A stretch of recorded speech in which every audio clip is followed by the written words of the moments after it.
You live an ordinary life until a dying stranger whispers to you, "You are not who you think you are," and leaves a note. Don't trust Andrew, your best friend, the person you've known your whole life. But are you ready to discover who you really are? David Fisher stepped out of the cafe, letting the door close smoothly behind him.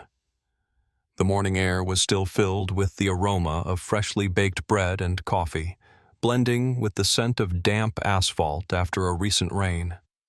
He stepped onto the sidewalk, holding a paper cup of hot latte in his right hand and his phone in his left, the screen glowing softly beneath his finger. New messages, something from Andrew, a reminder about a meeting later in the day, a few notifications from his banking app. Just the usual morning routine. Nothing unusual. But in the next second, everything changed. A sudden yank on his arm, so abrupt that he nearly dropped his coffee. His heart slammed against his ribs. "Help me. You have to help me." The voice was desperate, piercing through the city noise, soaked in panic. David spun around. Standing before him was an elderly woman, 70, maybe a little older. A pale face with sharp features, tense lips and eyes filled with wild terror. For a brief moment, he thought she was in trouble, that someone was chasing her. But her gaze was locked onto him, as if he was the one she had been looking for. "You don't know me, but I know you," she gasped, her fingers, trembling but strong, tightening around his wrist. David frowned, instinctively trying to pull away, but not immediately. There was something in her eyes, something unsettling. Not just fear, but something deeper, desperation teetering on the edge of madness. "You're in danger." A flicker of irritation stirred inside him. Was this a joke? A case of mistaken identity? Or just another homeless person disconnected from reality? "Excuse me, but who are you? What danger are you talking about?" The woman glanced around nervously as if searching for something or someone behind him. "You are not who you think you are." A cold rush of adrenaline shot through his veins. Not who I think I am? What kind of nonsense was this? David's head jerked forward, his body tensing. A long dormant instinct, dulled by years of routine, suddenly flared to life, sounding an internal alarm. "What the hell is this?" He yanked his arm free. "If this is some kind of joke..." The woman sucked in a shaky breath, tears welling in her eyes. "It's not a joke, David. You need to know the truth, or you're as good as dead." Her final words came out as a trembling whisper, and then her face contorted in pain. She gasped, clutching at her chest. Her fingers trembled, nails digging into the fabric of her worn-out coat. David instinctively stepped forward, but he was too late. Her body tilted forward, almost in slow motion, before collapsing onto the hard, wet pavement. His breath hitched. Hey, are you okay?" The woman didn't respond. David froze. A ringing filled his ears, as if the noise of the street had suddenly faded into the background. The woman lay on the cold asphalt, her chest rising and falling in shallow, labored breaths. Panic tightened around his throat, but instinct told him he had to act. He tossed his coffee cup aside, the dark liquid spilling across the pavement, and dropped to his knees beside her. "Hey, can you hear me? What's wrong?" He shook her shoulder, but her eyelids barely fluttered. People were already gathering around. Someone pulled out a phone, dialing 911. "An ambulance is on the way," someone called out. David turned back to the woman. She struggled to open her eyes, her lips moving faintly. "They mustn't find out." Her voice was weak, barely a whisper, but David leaned in closer. Who mustn't find out?" Her fingers trembled, curling into a weak fist before slowly unfurling. A small slip of paper tumbled from her grasp, landing on the damp pavement. Without thinking, David snatched it up and unfolded it. 3 words, scribbled in hurried, shaky handwriting. "Don't trust Andrew." A cold shock hit his chest. Andrew. The name burned in his mind like a brand. Andrew Harrison. His childhood friend. His business partner. The one person he trusted like himself. David's eyes flicked back to the woman, but her gaze was already glazing over. "Hey! Stay with me!" His voice cracked, but she didn't hear him anymore. The wail of an approaching ambulance sliced through the morning air, red and blue lights flashing against the glass buildings. Paramedics rushed over. "What happened?" one of them asked, kneeling beside her. "Looks like a heart attack," someone in the crowd offered. The medics quickly placed an oxygen mask over her face, checked her pulse. One of them looked at David. "Do you know her?" He slowly shook his head. "No, I've never seen her before. We'll do everything we can, but her chances..." The paramedic trailed off. They loaded the woman into the ambulance, doors slamming shut before the vehicle sped off, leaving behind only the fading echo of sirens. David stood motionless. In his hand, he still clutched the note. Who was she? How did she know him? And why did she write Andrew's name? His mind swirled with confusion, but one thing was clear. This wasn't a random encounter. David went to the office, but work was impossible. He scrolled through old photos, checked his messages, dug through his memories, searching for anything that might explain why that woman had said he wasn't who he thought he was. After an hour, he couldn't take it anymore. He grabbed his phone and dialed Andrew's number. "I need to see you. Now." "You okay?" Andrew's voice carried concern. "No. Meet me at the bar in an hour." When David walked into the dimly lit bar, Andrew was already seated at a booth, absently swirling a glass of whiskey in his hand. "You look like hell," he noted, studying David with mild concern. David slid into the seat opposite him, pulled out the note, and tossed it onto the table. "Don't trust Andrew." "What the hell does this mean?" Andrew picked up the paper, glanced at it, then scoffed. "You serious? Who gave you this?" "A woman. She was dying. She said I'm not who I think I am." For a fraction of a second, something flickered across Andrew's face, a shadow, barely noticeable. But David caught it. "You don't actually believe this, do you?" "I don't know what to believe. But if you're hiding something from me, you need to tell me. Right now." A heavy silence settled between them. Andrew took a slow sip of whiskey, then turned to him and said quietly, "You don't want to know the truth." David tensed. "What are you talking about?" Andrew exhaled, then met his eyes. "You're not David Fisher." The air left his lungs. "What the hell are you saying?" Andrew's voice was steady, calm. "The real David Fisher died 7 years ago. You're lying. You're a project, an experiment. His memories, they were implanted in you. That's impossible. Prove it. Remember your childhood, your parents, your family, photos, anything. Prove they exist." David opened his mouth, but nothing came out. Faces, voices, but no tangible proof. His world started to crumble. Andrew leaned in. "You were created. You're not human. And that woman, she was part of the project. Maybe she felt sorry for you." "Shut up, Andrew." David grabbed him by the collar, but his fingers trembled. "Why me? Why didn't you tell me?" Andrew's expression remained unreadable. "Because you were happy, David. And if you knew the truth, you wouldn't be." A deep chill ran through him. A lie? Or the truth? David slowly let go. "What now?"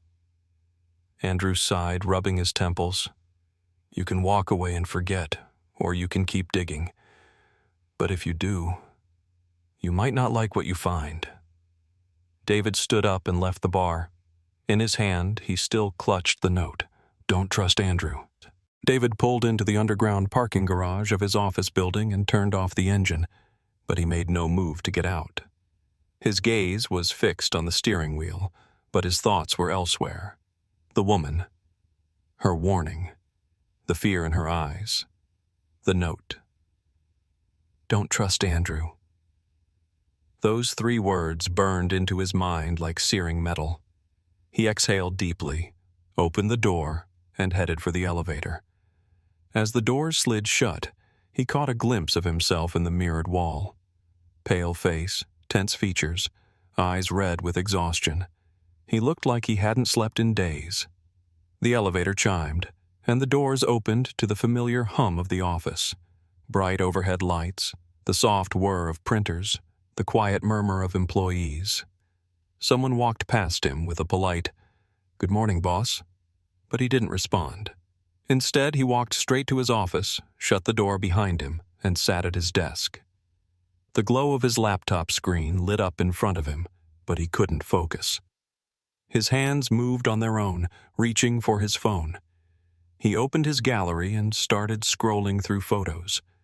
Corporate events, pictures with Andrew, business trips, dinners, loud parties, years of partnership, friendship, trust. Why had the woman said he wasn't who he thought he was? He switched to his messages. His recent conversations with Andrew were all routine. Business discussions, financial reports, inside jokes that would seem odd to an outsider. Nothing that hinted at a secret. Another deep breath. He leaned forward, pressing his fingers to his temples. Was this about business? Or was it something far more personal? He didn't know, but one thing was clear. He needed to talk to Andrew. A swipe of his finger. Call. Ringing. Once. Twice. "Andrew, I need to see you. Now." "You okay?" Andrew's voice carried concern. "No. Meet me at the bar in an hour." A pause. "All right. You're scaring me. What's going on?" "Just be there." David ended the call, grabbed his jacket, and left the office. The bar was dimly lit, filled with the scent of cheap alcohol and aged wood. When David walked in, he spotted Andrew immediately, sitting at a corner table, slowly swirling a glass of whiskey in his hand. Andrew looked up, studying him carefully. "You look like hell." David sat down in silence. The crumpled note rustled in his pocket. He pulled it out and tossed it onto the table. "Don't trust Andrew." "What does this mean?" Andrew slowly set his glass down and unfolded the slip of paper. Not a single muscle in his face moved. His eyes flickered over the words, then he let out a quiet chuckle. The corner of his lips twitched in something resembling amusement. "You're serious?" he said. "Who gave this to you?" "A woman. She was dying. She knew me. Said I'm not who I think I am." For the briefest moment, something flickered in Andrew's eyes. Maybe worry. Maybe something more. "You don't actually believe this nonsense, do you?" "I don't know what to believe." David leaned in. "But if you're hiding something from me, you need to tell me. Right now." Silence. The tension between them thickened. Andrew took a slow sip of whiskey, set the glass down, then glanced away, and finally he spoke. "You don't want to know the truth." David felt something inside him crack. He blinked, trying to grasp some kind of logic in Andrew's words, but his mind refused to take them seriously. "What do you mean?" Andrew leaned back in his chair, ran his hands over his face, and exhaled wearily. "You are not David Fisher." The words lashed at him like a whip. David's world trembled, the air around him turning thick and heavy, as if reality itself was losing its stability. He stared at his friend, a deep primal fear rising in his chest. "What the hell are you saying?" Andrew didn't blink. "The real David Fisher died 7 years ago. That's bullshit. No, it's the truth." David's lips parted, but no words came out. "You are a project, an experiment. His memories, they were implanted into you." The world around him dulled, like the air had been sucked from the room, like the walls were closing in. "You're insane. That's impossible." Andrew slowly shook his head. "Then prove it. Recall a childhood memory, one you can actually prove." David opened his mouth, but nothing came. "Your parents, your siblings. Show me evidence that they exist." Somewhere in the depths of his mind, images began to surface. A boy running across a green lawn. Voices of parents. Laughter. The smell of home-baked bread. But what did their faces look like? What did their voices sound like? He tried to grasp at details. Any detail. A photograph. A document. Something to confirm that his childhood was real. But there was nothing. Only fragments. Only vague impressions that felt more like a movie scene than a lived experience. His breathing turned ragged. "No." Andrew watched him carefully, waiting for the realization to take hold. "You were created, David. You are not human." "No. And that woman, she was part of the project. Maybe she felt sorry for you." David shot up from his chair, grabbing Andrew by the collar. "Shut up, Andrew!" His voice broke. Anger and panic surged through him, his hands trembling. "Why me? Why didn't you tell me?" Andrew didn't resist. He simply looked at him, a quiet exhaustion in his eyes. "Because you were happy, David." Those words, spoken almost in a whisper, cut deeper than anything else. "You have a normal life. If you knew the truth, you wouldn't survive it." David froze. A sudden, unbearable coldness spread through him, as if something inside him had snapped. How many times had he thought about his past? How many times had he questioned things he couldn't explain? But he had never dug deeper. Why? Because he wasn't supposed to. Everything he knew about himself was a lie. But he still had a life, a job, people who cared about him. If this was true, what was he supposed to do now? Slowly, he unclenched his fingers and let go.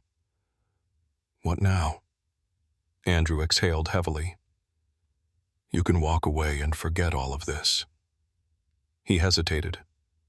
"Or you can keep digging. But if you choose that path, you might not like what you find." David looked down. In his palm, the crumpled slip of paper remained. Don't trust Andrew. But now he couldn't trust anyone, not even himself. He rose to his feet, turned, and walked out of the bar. His silhouette melted into the cold night. Now he alone would decide who he was.